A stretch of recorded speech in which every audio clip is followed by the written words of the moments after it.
The definition of burnout is stress that has been unsuccessfully managed. The definition of betrayal is the breaking of an expectation that you have relied on that ruptures your view of yourself, the world, or your career. I'm Dr. Joey Fawcett, back with another episode of the Work Positive Podcast. You know, we hear so much about burnout today. I mean, like what it is, how to recognize it, the blurred lines between overwork and pushing for more productivity. But let's say that you've diagnosed the burnout. How do you recover from it? My guest today is an attorney, a TEDx speaker, and a coach who helps organizations and individuals just like us overcome burnout and spark enthusiasm, confidence, and joy. She's a creator of the life choreography Burnout Recovery Method, and she leads Step Into Your Moxie, Speak Up and Influence corporate workshops that help participants advocate effectively for themselves and their companies and the ideas that matter most. She's the author of It's Not Burnout, It's Betrayal, 5 Tools to Fuel Up and Thrive, the award-winning book Flaunt, Drop Your Cover and Reveal Your Smart, Sexy, and Spiritual Self, and she's the host of a top-rated podcast. So what do you say, Work Positive Nation? Let's recover from burnout and trade it for some moxie and some flaunt on this episode of the Work Positive Podcast. Well, here she is. That's right, Laura Cheadle is in the Work Positive house. Hi, Laura. Thank you so much. Hello. I can't wait for our conversation. I know. Well, the positive vibe has already been flowing, so let's just extend it right on out to Work Positive Nation, shall we? So I'm totally intrigued with this idea of the way that you emphasize how we recover from burnout. There's lots of people, all of them needed and necessary, who are diagnosticians around burnout, but you emphasize recovery. What's your origin story? Where did this come from? Because I got a feeling there's a Laura Cheadle story behind this burnout recovery. There's so many stories behind everything that I do, but yes, I was a former corporate attorney and I loved it. I mean, why would you work that hard and go to law school and work if you didn't love it? Yeah. I loved it. But there came a time, not too many years into practicing law, where it just started wearing me out. I had had 2 kids, 22 months apart. My Whoa. company was, it was a lot, 2 boys. My company was merging with another company. As we know, going through a merger is really challenging. Close to my grandparents. 3 out of 4 of my grandparents went into hospice. Oh, And my goodness. husband got a job out of state. So I was basically a single Okay, mom. you win. Right? Just wave the white flag. I'm done. Yeah. And it's like you can only lean in so much. You know, at some point you have to sleep. At some point you do break. And I stepped away. I started by going part-time and I thought, this is my solution. And my company was great and they supported me with that. It Right? just wasn't enough. It Wow. wasn't enough. And I burned out and I walked away. Mm. And it was a huge loss of identity. And bet. I felt like a failure. What was wrong with me that I couldn't manage this? Other people have tough things. Other people do Yeah. this. Why can't I do this? So you were comparing and competing with others in that invisible script in your head. What Yes. was that moment, Laura, when you said, okay, I got to step away? I mean, as your first attempt at stepping out of burnout. Yeah. It wasn't really one definitive moment. Mm. It was just building. And I was sleeping Accumulation of less and less. And I felt like my quality of work wasn't what I wanted it to be. And Okay. I was feeling grouchy. And I just kept thinking, this isn't who I am. I'm not serving people at work. I'm not serving myself. I'm not serving my family. I felt like I was a failure everywhere I was at. Wow, there were no bright spots for you. I mean, because if you go personal and professional, you were less than in all of them, right? Yes. Wow, that's hard. Yes. It was hard. And Mm. it's not uncommon. I mean, the fact pattern for me is different from other people, but so Sure. many of us get to that place where it's like, where's the joy? The joie de vivre, right? That gets you out of bed in the morning. Here's why I'm doing what I'm doing. I don't have to push myself out of bed. I just get out of bed and go do it. Wow. So how Yeah. did you begin your recovery process? Because those were low moments where you found yourself. Yeah, they were low moments. I went back to all of the things that used to bring me joy. I Really? have always loved dancing. I danced as a little girl. I love just, Really? yeah, I turning on the love it. radio. Yeah. Fitness. I Okay. I taught fitness through college, through law school to help me pay my bills and because it's fun. And I Mm-hmm. thought, you know what? I'm walking away from law, but I'm just going to go right back into fitness. I'm going to teach fitness. It makes Sweet. me happy. It's Yeah. not like it's the same amount of money, but it's just what I needed to do to feed my soul. And Mm. that was the Mm. start of my recovery, was returning to my body, getting out of my head, breathing deeply, moving, and then connecting with people for positive reasons. Ah, okay. So you looked back into your story and Hmm. rather than being trapped in that moment of dismal swamp, right? You looked Yes, back, what brought me joy previously, and how can I import that into where I am today? exactly.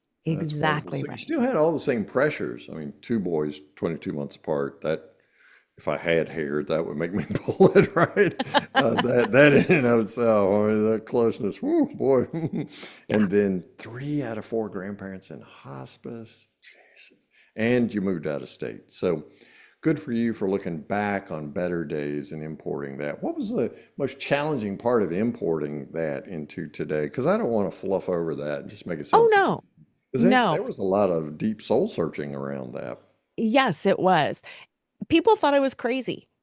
And Well, they that's your did. first indicator you're on the right path if people think you're crazy. Exactly. Yeah, people are like, what are you doing? Why did you go to law school if you're just going to walk away and go be an aerobics instructor? I hear the voice. Yeah. So, And what it did was you like, say to those people who said you were crazy? it was hard. Sometimes I would say, well, you might be right, but I'll figure it out. I And that's love really what that. I felt like. I don't know what I'm doing. I just know that I need to come back home to myself. I need to figure it out. And if this is a mistake, I can find another job somewhere.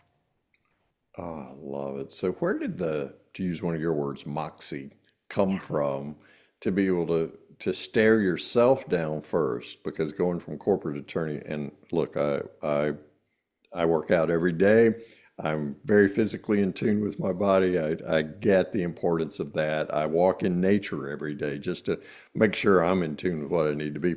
But to go from corporate attorney to aerobics instructor, that's a pretty big leap.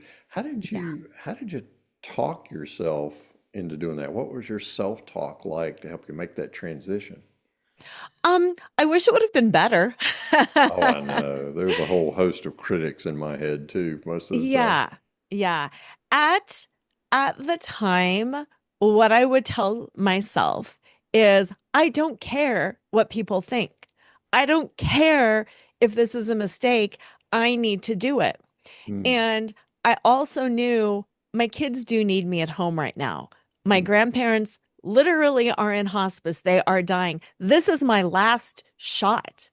I'm Wow. not going Mm, to have the opportunity 5 years down the road to mm, go support somebody through hospice. I'm mm, not going to have this opportunity again. mm, And along about that same time, oh, and this just still makes me emotional today. I mm. live right by Columbine High School, and that first school Ooh, shooting happened. ooh, ooh, And ooh, that ooh. also really hit home for me that there are some things that are just more important than barreling through. Wow. And I'll have to figure it out. But right now, I need to follow my heart. I need to Mm, follow the wisdom of my soul. mm. And I need to take care of myself.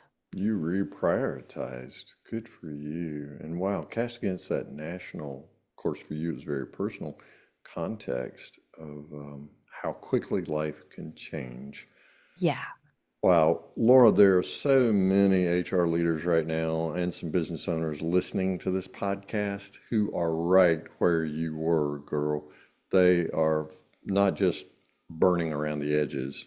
Their souls are being burned out because they're just overdoing, and the expectations are only getting higher right Yes. now, right? Yes. So what what was that impetus in which you said, okay, I'm going to do this for myself. I don't care what other people say. I mean, you voted for your grandparents, you voted for your children. I assume your husband got a vote in there. You know, there was all these kinds of things in which you shifted from an outer focus to an inner focus. That Hmm. sounds like a first step of recovery from burnout to me. Absolutely. So how do we do Absolutely. that? But pardon? How do we do that? So many different ways. There's like three different things that I want to say all at the same time. Okay. I think how we do it is just by doing it. I think sometimes the overthinking is the thing that slows us down. And we just do it. How do we do it? By making that decision. What is Mm, that next step? I don't know, and I don't need to know. What I need to know right now is I just need to take that step. And mm, I think the second piece of that, first is just deciding, but I think the second piece is moving into the space of curiosity. I'm not necessarily making a decision and I already know what's going to happen. Let's be curious about what's going to happen. Let's be mm, curious about what unfolds. Let's be curious about the response that I get from other people. Like you said, expectations are only increasing. How do we just open ourselves instead of narrowing ourselves? mm, A lot of my work is built on, like you, I love the acronyms, but flaunt.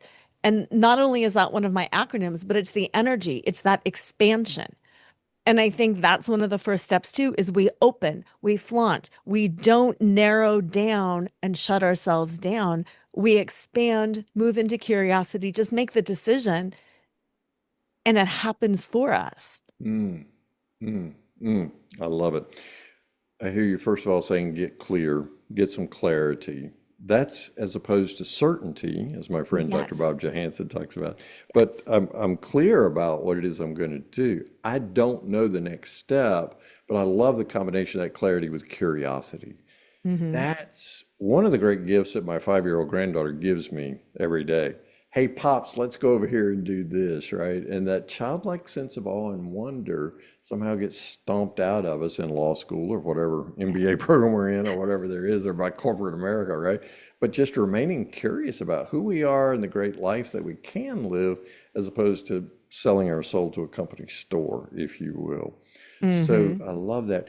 How do we then take clarity, curiosity, and other burnout recovery techniques and fashion that into a positive work culture where we attract top talent in such a way that we not only help them avoid burnout, but we actually create a place where they can thrive?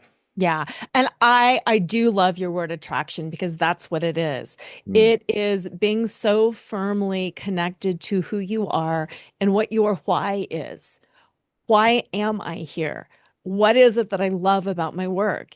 Is it the people? Is it the mission of the company? Is it that I get to come home with a paycheck that serves my family? What mhm, is it about that? It doesn't matter what it is, but when you are firm in why I am here and why I am doing the things that I'm doing, even when it's hard and life threatens to compress us, we are still expanding from the inside out.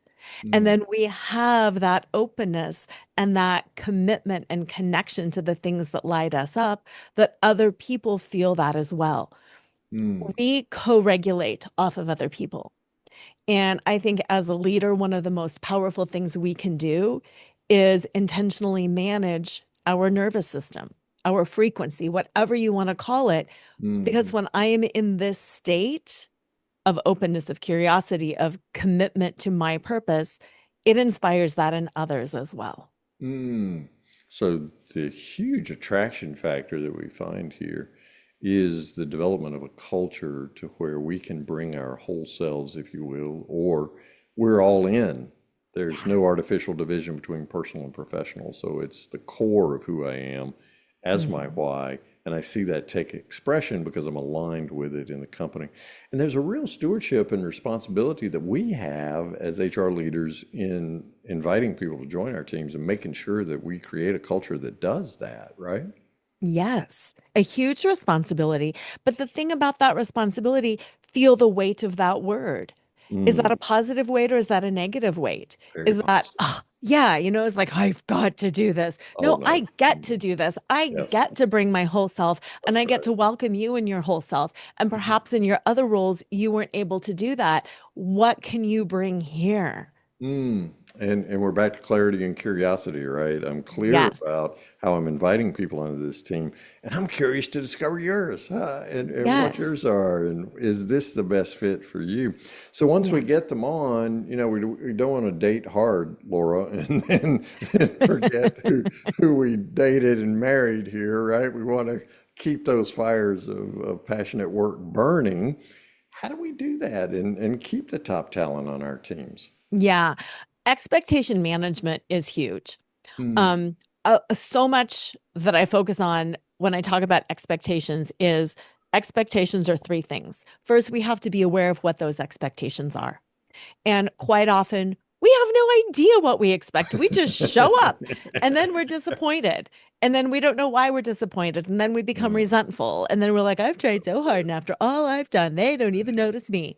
Well, Yeah, that's the way we let's, think about it, right? it is. Let's identify those expectations. I expected I expected to be able to have it all. I Mm, thought if I was good enough and smart enough that I could be this amazing corporate attorney who was smashing glass ceilings and winning awards, while at the same time baking cookies and cleaning my own house and, rolling around on the floor with my kids mm. and shopping and cooking and being with my parents and my grandparents and working out and taking care of my body. I had very unrealistic expectations, Girl, that's a lot. I'm tired right? just listening to you go through the list. But Right? but that's what we sell ourselves, right? Yes. Not Yes. very good stewards of our energy or talents. No. And when we can drop in and ask ourselves, what am I expecting? Mm, mm, Am I expecting a raise every year? Am I expecting to be in the corner office by February? Am I expecting to be able to communicate with others simply and they'll suddenly see my point of view and come over to my side? Like, mm, what am I expecting? Is it idealistic or is it realistic? And mm. that is step one in managing expectations and retaining talent. Talk to people about expectations. You can laugh with each other because if you ask somebody, what are your expectations? And they're like, oh, wow, actually, I expect, and then you can kind of laugh with each other. Wow. Hmm. Hmm. Is that realistic? So good. When we stay in our heads, I don't know about you, Laura, but I can just about rationalize anything as realistic, right? Totally. Because of the way I want to sell myself on something, and it's pretty easy because I've been there numerous times, right? But when I'm talking to you, let's say you and I are having a conversation about what's realistic, then you can hold up the mirror and say, Joey, that list makes me tired. Are you sure? Yeah. And what Yeah. what is there about this list? What's driving the length of the list, the intensity of the list, your Yeah. self-image around the list. I love that. That is beautiful. So creating that kind of culture in which we clarify expectations and then remain curious about how we get to those expectations is essential. Dr. Joey here with a question. What if the key to growing your work culture hides in plain sight? Take the free Work Positive Culture Assessment to discover it. Get insights in less than 4 minutes that transform your culture so you grow people and profits. Just answer 13 simple questions and discover your culture stage, your strengths, and get personalized next steps. Receive your free aha culture moment at workpositive.today. Go to workpositive.today right now.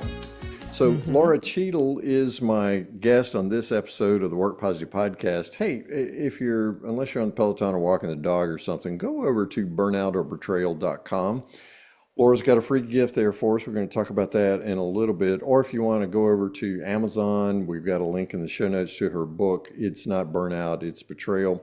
So go ahead and go over there and get your copy while you're listening so that you know what to look for and read first in that book, right?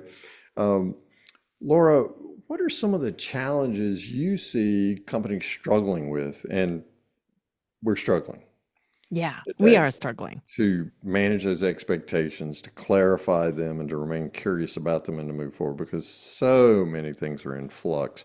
And I'm not just talking about the political landscape in our country, I'm talking about the corporate landscape, I'm talking about people break out in cold sweats every time I say AI.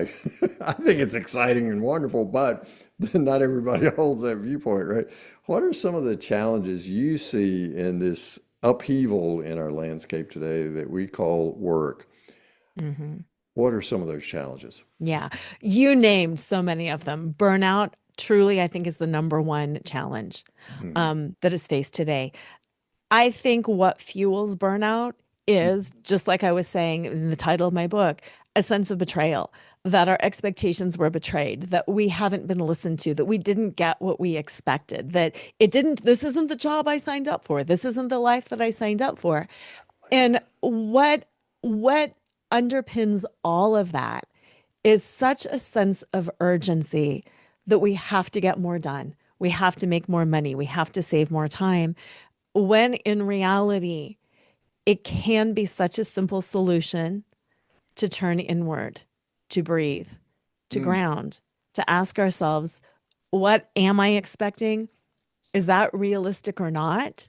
And what can I do to mm, better advocate on behalf of myself or my expectations? mm. Boy, you put your finger on the pulse of it right there. What can I do? Because it's a lot easier for me to say, this job isn't what I expected. And I'm sure our HR leaders hear that all the All time. the This is time. not what I expected. Managers are saying that about employees. Hey, Joey, this Dr. Joey you brought me is not who I expected him to be at all. So there are Yeah. these unmet expectations. Unpack a little bit. It's not burnout, it's betrayal. So our expectations are betrayed. What do you mean by Yes. that word betrayal? Yes. As a lawyer, I always have to start with definitions. The Sure. definition of burnout is stress that has been unsuccessfully managed. The Mm, definition of betrayal is the breaking of an expectation that you have relied on that ruptures your view of yourself, the world, or your career. mm, So often we can manage stress. We've had stress our whole life. It's not that it's just burnout, it's right. betrayal. I am supposed to be able to manage this. I am supposed to be able to work from home. I am supposed to. And we get all in our heads, just like you said, about what I should have expected, what I should have received, how Mm, the world should be. should. Yes. And then we go Unrealistic. down that rabbit hole and then we feel betrayed. The company betrayed me by not giving me that promotion. Dang. Wait, what? Was a promotion even possible? Who did you talk with about that promotion besides yourself? Right. Right. uh, Post COVID, I worked with so many employees. It was kind of comical. Half of them would say, this company's not letting me work from home. And, even though we got called back, and I feel so betrayed. And it was like, that was never promised. yeah, that's right. That Who told you that now? right. Yeah. And then it'd be like, well, did you ask somebody if that would be possible? Well, no, they should have known. Oh, oh, Oh, oh, oh. That's an assumption instead of an expectation. yeah, yeah, So how do I speak up then in the midst of all this? Because what I hear you talking about is a twofold process. First of it all, is. get inward and then speak your truth, whatever that truth is for you. Yeah, absolutely. Clear communication is essential. Mm, And so often we think we're being clear and we're not. And we think things are mm, being said and they're not. And mm. it's a two-way street. If you are a leader, if you're in HR, you might say, well, I sent somebody an email with the, employee handbook. Okay, nobody's I'm going to read sorry. that. I'm sorry to anyone that I'm laughing at. If you think I'm laughing at you, I really am. But anyway, yeah, Right. I sent an email. Geez, I hear that all the time. Yeah. It's this communication. We get uncomfortable being in people's faces. We think we're being adversarial. Clear communication is kind. Let me Thank tell you. you my expectations. You tell me yours. Where's the meeting of the mind there? We need to have a meeting of the mind. Otherwise, we need to discuss some more. We Well, need to share. let's have a meeting of our hearts too. Yes. My friend Josh Friedman will want me to talk about emotional intelligence and empathy and things like that here. Let's just be real. Let's talk about what's of concern to you, what's of concern to me. And the most loving thing we can do is have that conversation for and with each other. Yes. And here's the reframe. If we can't connect, Hmm. I didn't fail and you didn't fail. Oh, We no. are probably in the wrong spot. Mm, And mm. maybe we can pivot. Yeah, and what can we learn from it going forward? Because, Yeah. I've heard the same thing from six different employers now. Yes. Maybe it's me. Maybe I'm the consistent factor in it, right? Yeah. Absolutely. Because there is the right fit for people. And success in HR is finding that goodness of fit. Hmm. Oh, yeah. Yeah, as John Gordon would say, the right seat on the right bus, right? I'm Hmm. absolutely loving it. Laura Cheadle is my guest on this episode of the Work Positive Podcast. Laura, tell us what we're going to find when we go to burnout-or-betrayal.com. It is a handout, Burnout Uncovered, and it's a guide to fostering candid conversations. And that's Mm, just what we were talking about, candid yeah. conversations. How do we connect with people? How do we ask the right questions? One of my favorite questions, I'll just give you a tip right here, is considering these constraints, what can we do to make this work? Because that gets us out of this idealized version and into reality. Considering these constraints, That's what a can we do? huge introductory phrase there. Considering these constraints. Well, first of all, we got to name the constraints, right, and agree on those. But then we're finding Mhm. that path to action, which all great coaches are wanting to do. How can we move forward? I love that. So that's one of the tips we'll find at Burnout or Betrayal. And I hear you saying that's a tip sheet that we can download for free. Yes, it's a guide on Mm. how to have those conversations that not only will you feel better for having them, but it creates that meeting of the minds, meeting of the hearts, so you can all get what you want and move forward in the same direction. I love that. How do I, and I'm gonna step away from the website for just a second because I'm curious. How can we have that conversation with ourselves first? Because it I seems like, love that you went there. yeah, thank you. Go ahead. hmm Everything begins with us. If we're uncomfortable with ourselves, we will be uncomfortable with others. Mm. So it is fostering whatever we want to see in the other, fostering that with ourselves first. Ooh, say If that again for the people on the back row. Right. Oh whatever man, you wow. want to foster or create with others, you need to foster or create with yourself first. Mm. I love that. I love that. That came out of your own story, right? Where Hmm. you had to become aware of your narrative, the Yeah. on the out of sight expectations you have for yourself. I love that. So go right now, and it's in the show notes, burnoutorbetrayal.com. There you'll get that guide. So when I get my copy of It's Not Betrayal, I mean, it's not burnout, it's betrayal. When I get my copy from Amazon, tell me, just give me a quick sneak peek into that book. Yeah, it is 5 tools to fuel up and thrive. And of Mm, course, fuel up is my acronym. And it's just the 5 step process that you can walk yourself or your team through that will mm, help you connect to your reason why, uncover what's really going on, learn how to manage your expectation, and then it all comes right back home to you. How can you make unbroken promises to yourself? yeah. Wow. That's where it's got to start for integrity to be in place, right? I got to keep the Oh, yeah. promises to myself. So you did this TED Talk also, and the URL for that to, I'm assuming YouTube, I think it's YouTube, Yes. is in the show notes as well, Work Positive Nation, so you can go there. Tell us what we'll experience in your TED Talk. My TED Talk was called Uncovering Bias in Gender and Women's Sexuality. And I know the word sexuality might be a little bit jarring, Oh, but it no, is I was all, thinking of that combination of bias and sexuality. I love it. And yeah, uncovering that. yes. It Mm, came from the experience the first time I went to court. I won the first case I ever tried, but the judge commented on my legs, my hair, and my smile. Didn't comment about what I had done, my legal abilities. Oh, no, no, no, no. He went right to my body and judged me based on that. Oh my goodness. Well, as a father of two daughters, let me tell you, that just raised all the Oh, hair on my neck. Oh my oh yeah. goodness. Oh wow. Wow. Well, I can't wait to get to that TED Talk then. Again, we're talking about managing expectations. So I just put everything you said in this podcast into the context of that, right? Because we're managing Yes. expectations. That had to speak to your self-identity right there. So you're going to give him power over you to believe what he did, or are you going to Yes. sue his, I was going to say sue his pants off, but that wouldn't work. would it? Are you going to sue him for gender harassment right there? That's wow. I Yeah. can't wait to watch your TED Talk. Thanks. And we'll also find your LinkedIn profile in the show notes, and the URL is there so we can connect with you.